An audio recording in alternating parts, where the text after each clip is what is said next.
தென்னாடுடைய சிவனே போற்றி. திருச்சிற்றம்பலம்.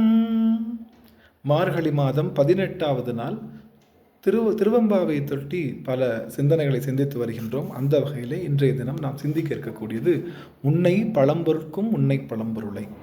ஆம், சிவபெருமான் முன்னை பழம்பொருட்கும் பழம்பொருளாகவும் பின்னை புதுமைக்கும் பெயர்த்தும் அப்பெற்றியனாகவும் இருப்பதாக இந்த திருவெம்பாவை வரிகள் சொல்லப்படுகின்றது. அதாவது அவன் புதுமைக்கும் புதுமையானவன், பழமைக்கும் பழமையானவன் அப்படின்னு சொல்லப்படுது.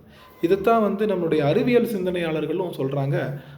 எந்த ஒரு பொருள் தன்னை அப்டேட் பண்ணிக்குதோ, எந்த ஒரு பொருள் பழமையிலிருந்து அந்த காலச்சூழலுக்கு ஏற்ப, அது நிலத்துக்கு ஏற்ப, அந்த இடத்துக்கு ஏற்ப, அந்த மனிதர்களுடைய விஷயத்துக்கு ஏற்ப அவைகள் எல்லாம் அப்டேட் பண்ணுகின்றதோ, அவைகள் மட்டும்தான் நிலைத்து நிற்கக்கூடிய பொருளுக்கான தகுதி தன்னை தொடர்ந்து பரிணமித்து கொள்வதற்காக அப்படின்னு சொல்லுவாங்க. அதுபோல் நம்மளுடைய சிவபெருமான், நம்முடைய சைவத்தில் பார்த்திங்கன்னா ரொம்ப காலத்தால் முற்பட்ட காரைக்கால் அம்மையாருடைய திருமுறையும் இருக்குது.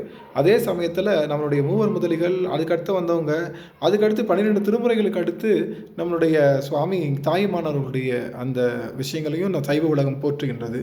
அதுக்கடுத்து வந்த நம்மளுடைய அருணகிரிநாதனுடைய திருப்புகளையும் நம்முடைய சைவ உலகம் போற்றுகின்றது. அதுக்கு அடுத்து வருகின்ற நம்முடைய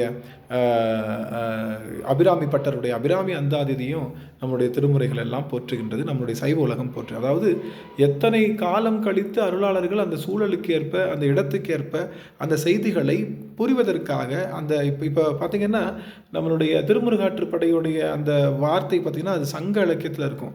அப்படியே எல்லாமே இருந்ததுன்னா இன்றைக்கி நமக்கு அது எளிமையாக நம்மளால் படிக்கக்கூட முடியாது.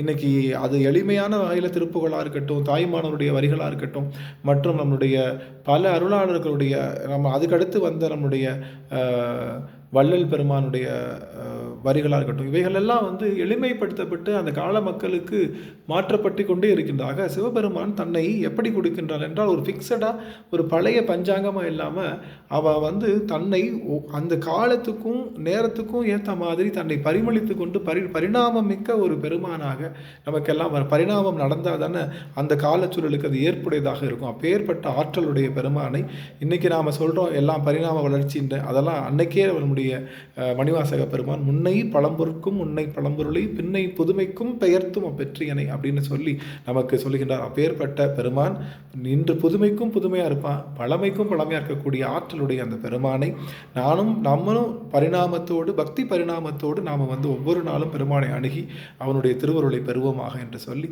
இந்த வாய்ப்புக்கு நன்றி கூறுகின்றேன். திருச்சிற்றம்பலம்.